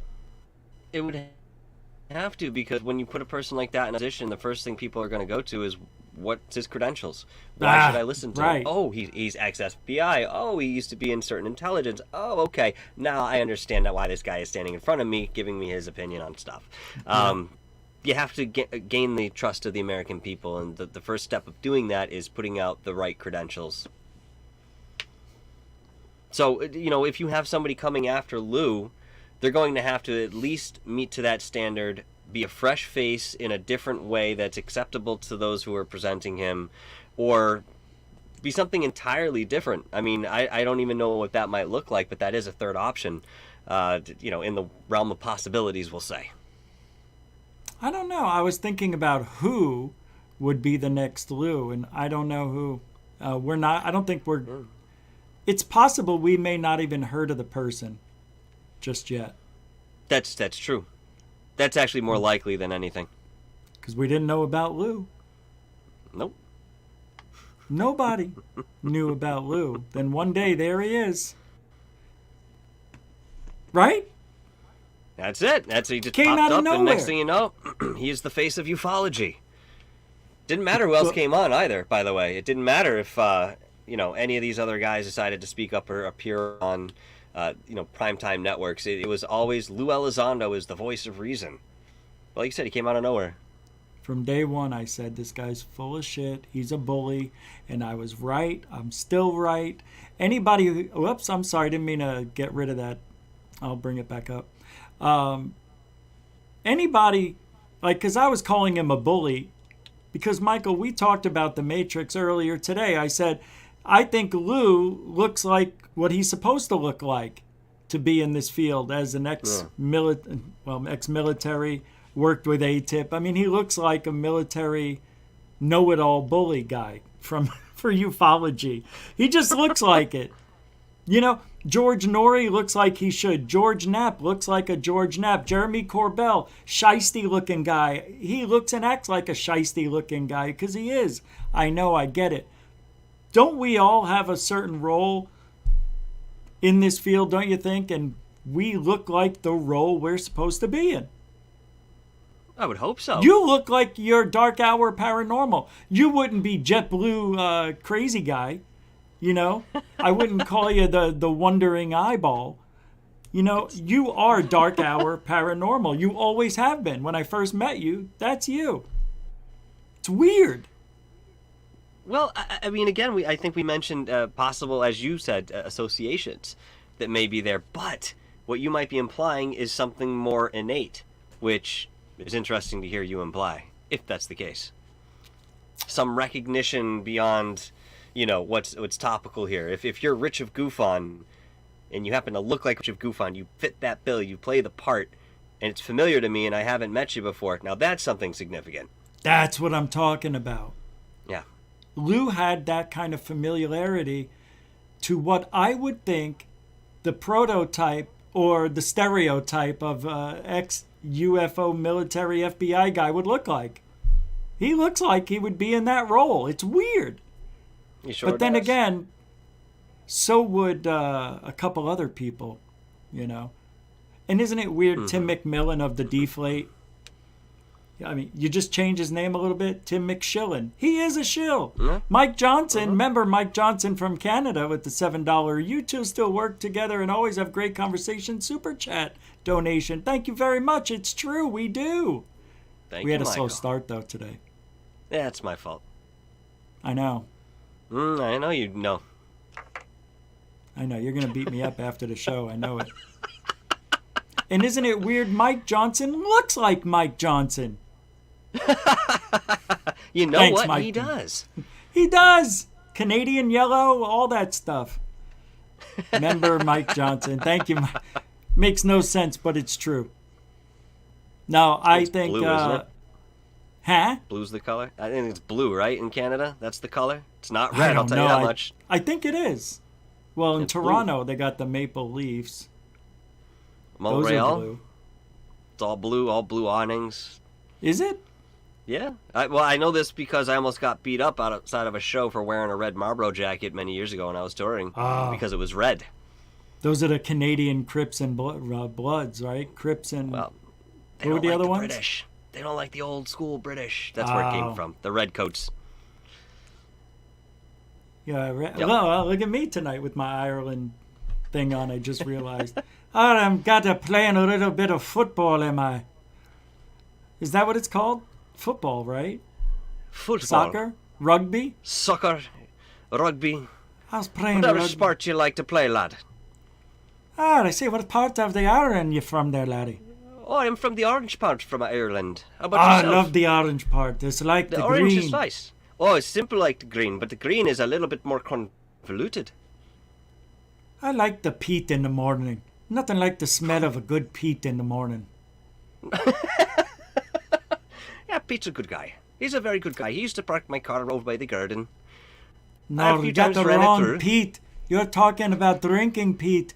I'm talking about... I can't do it. It's something weird in my head. I just can't do it. It doesn't hurt that I'm actually Irish. That's interesting. Did I offend you with this shirt? 22%? No, if it was backwards, we'd have a conversation of a different nature, but you're good. You're good.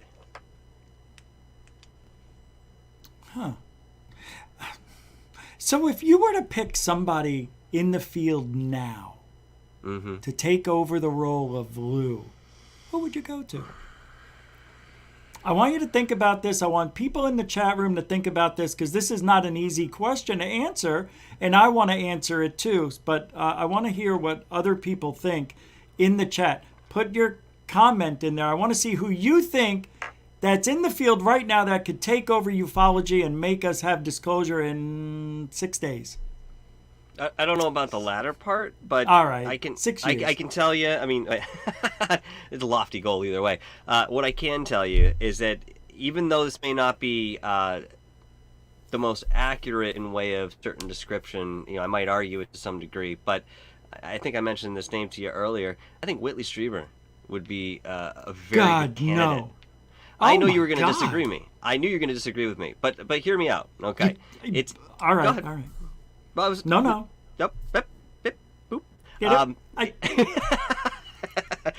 it? It's about the research. It's about the heart, and I don't think that person would, go back over, bend backwards, trying to avoid a certain transparency. Do I think that this is a realistic thing in way of who he is as a character and what he's presented to us? Absolutely not. Absolutely not.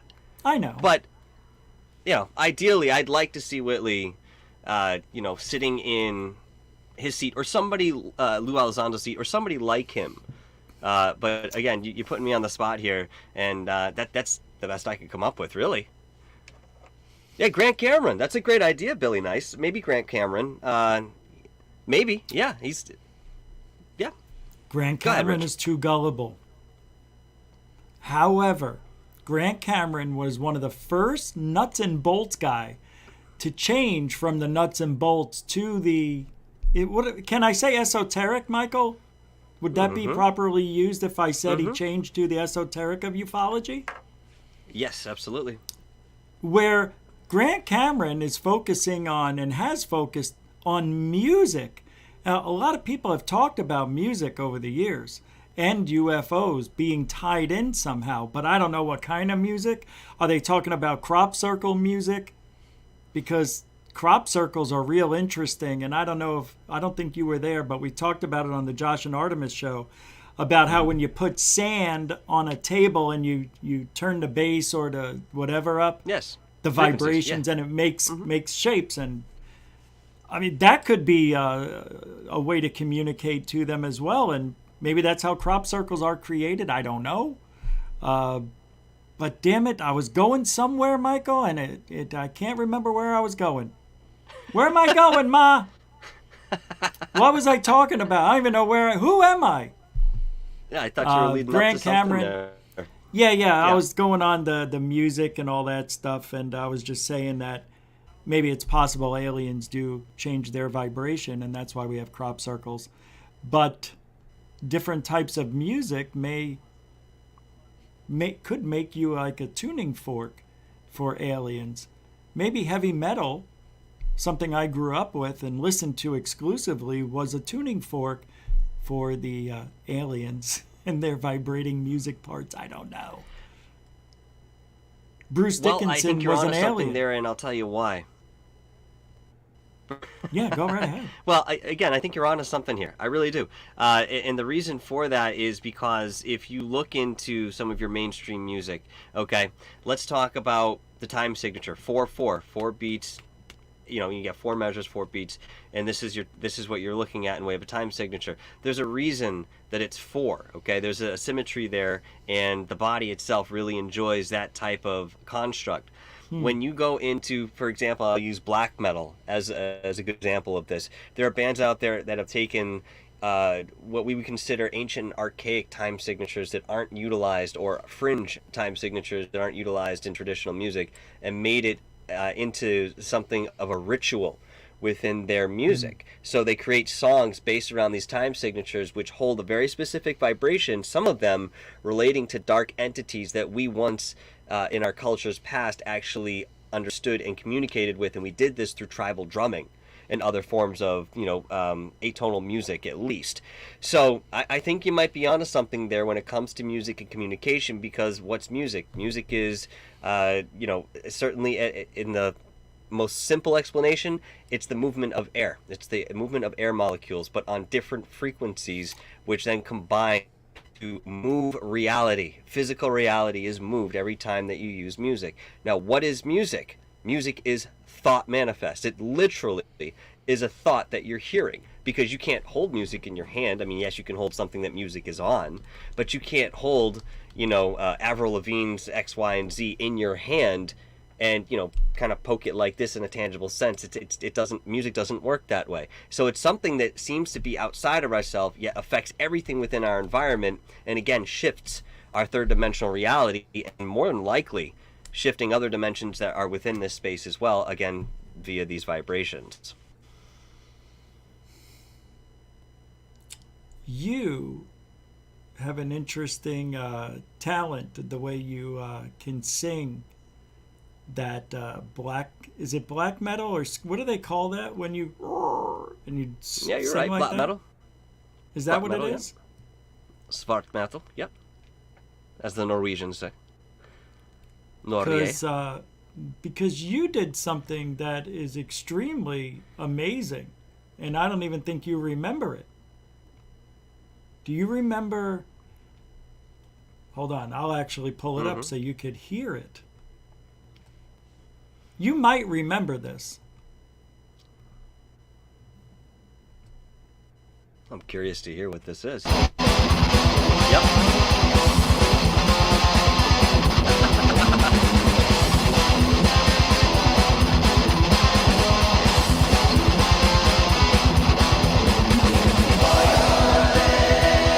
This is Michael.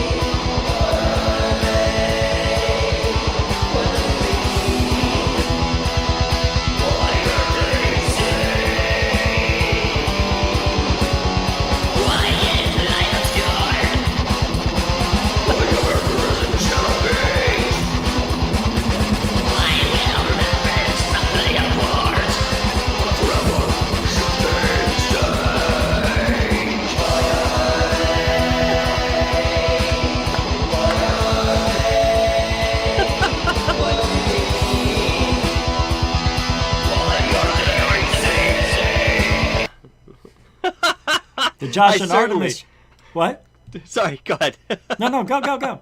I certainly remember creating that song. I was very much pushed by a lot of you folks in the chat, and that you attend my show as well, or I've seen you other places, and you kept asking over and over again, can you make a black metal version of the Crop Circle and song? And I thought to myself, well, maybe I'll get to it. But it was Nathan Allen who posted a picture of him, asking for a black metal Crop Circle song, and I said, you know what, all right, that's it, let's go. So I put that together in about an hour, maybe. I didn't even put any bass behind it. I just threw the guitar riff down, just threw the vocals over it, just to have some fun. And I get a kick out of it every time you play that on the show, Rich, and I've seen it quite a few times since I created it, so thank you. I appreciate that. No, thank you, because you make the aliens know where I'm at all times when I play that. Well, I mean, you're still asking, where are they? They know where you are. So, I mean, it's not very balanced here. You need a more balanced relationship, E.T. But it's the tuning fork that I'm talking about. We are trying to reach them through music. Mm-hmm. I don't know. I'm just trying. No, I think so. I think so. There's a lot to be said there. Unfortunately, a lot more than we can go over in the next 10 minutes. But maybe we'll have to do another show another time about it. Canadians, the Josh and Artemis show, with the donation here of Canadian members, the Josh and Artemis show, $2.79. Great show, gents, with the emoji wearing sunglasses as in cool. Thank you very much. Mucho gusto, generoso, continuing supporters of Goofon. Goop. Michael, that is it. We're done. That's it? Yeah. What time is it? It's time to make like a baby and head out. I just thought we'd make like a tree and leave. I don't know. I don't know. Put an egg in your shoe and scramble. Hey, you feel me? Oh, I feel you, bro. Love those callbacks. When, No, go ahead, you. No, you go ahead. No, I'll go. Okay, good. I will too. So,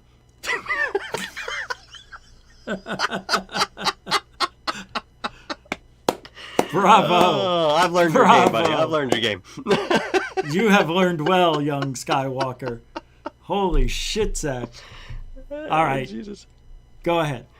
That's... I don't even remember what the hell I was going to say. I do. I was going to say, when do you have a show on next?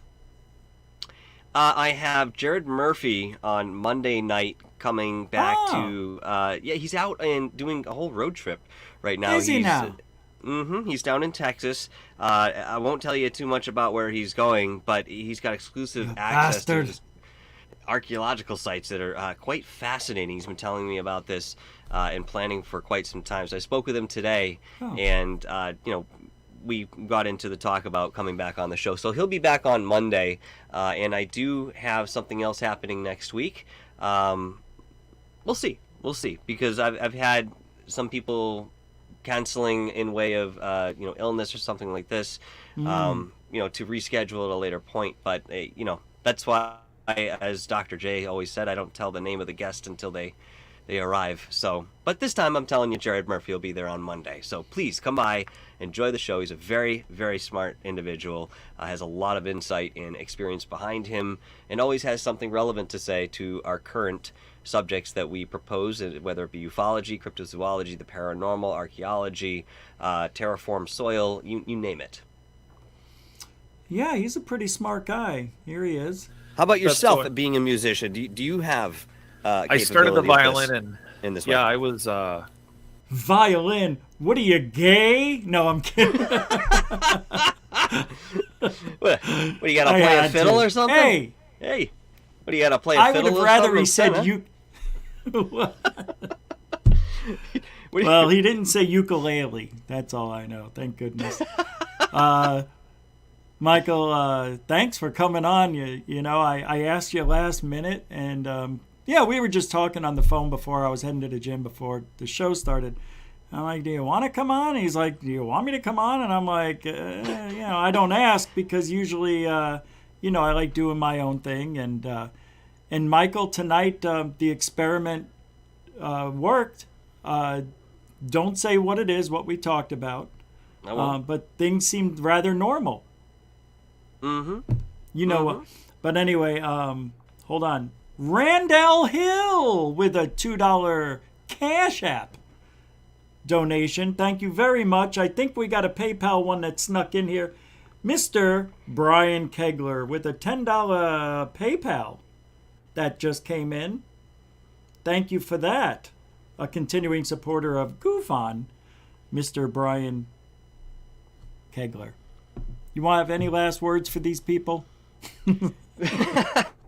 Listen, thank you so much for having me on. That's great, Mike. That's great. Thanks for coming on. Okay, great. Yep. No, Appreciate it. See you guys later. No! As fate would have it, I was on Black Lotus Productions on Sunday night past, and I was talking about haunted places in Massachusetts. And after the show, I had mentioned, because they asked, what do you have coming up? And I said, well, I want to have Rich back on the show. I haven't talked to him yet, but I'd like to have him back on the show either this week or next week. And you beat me to the punch, good sir. You got me on your show instead. So we'll have to reciprocate as the next week unfolds to see what you're up to. And again, just want to thank you for having me tonight. It's always a fantastic time. I remember coming on your show for the first time over 2 years ago now. And boy, was I nervous.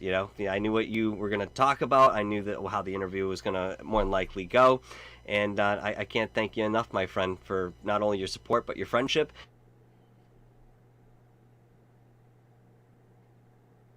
And I'm very happy to see all of you every time I jump into the chat and say hello.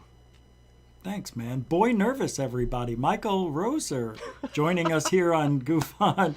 Thank you very much. Come a chameleon. Oh, you said Boy Nervous. Never mind. No, not Boy George. Boy Nervous. Yeah, I know you. You gotta listen to the whole... I understand. This side doesn't work. What else did Boy George sing? That's a very good question. I honestly don't recall. That was his big hit though, right? I don't know. He's had a few actually.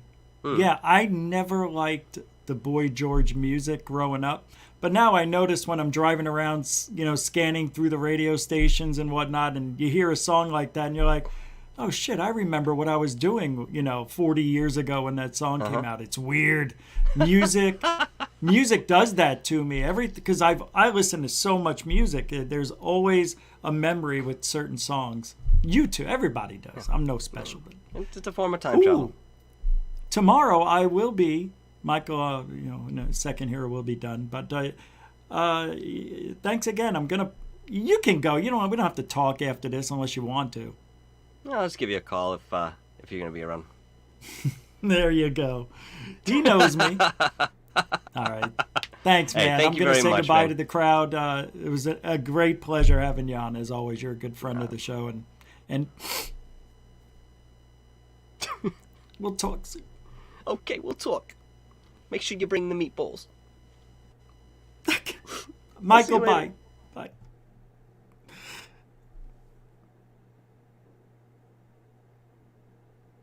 Thank you, moderators and super chatters, for a wonderful support. Thank you very much for your help tonight, because we are a super chat supported, donated, PayPal show, whatever you call it. All the links are in the description. If it wasn't for the moderators keeping this show, keeping the channel safe and sound, who knows? And thank you to all the newcomers and the veterans out there for dealing with my short-term memory speak tonight. Weird night. Very strange, but good energy. I thought it was a good conversation. Michael's always great to talk to. We always have a lot of fun. But who is going to be the next Lue? We won't know. I have a feeling it's going to be somebody we're not going to like. Just putting it out there.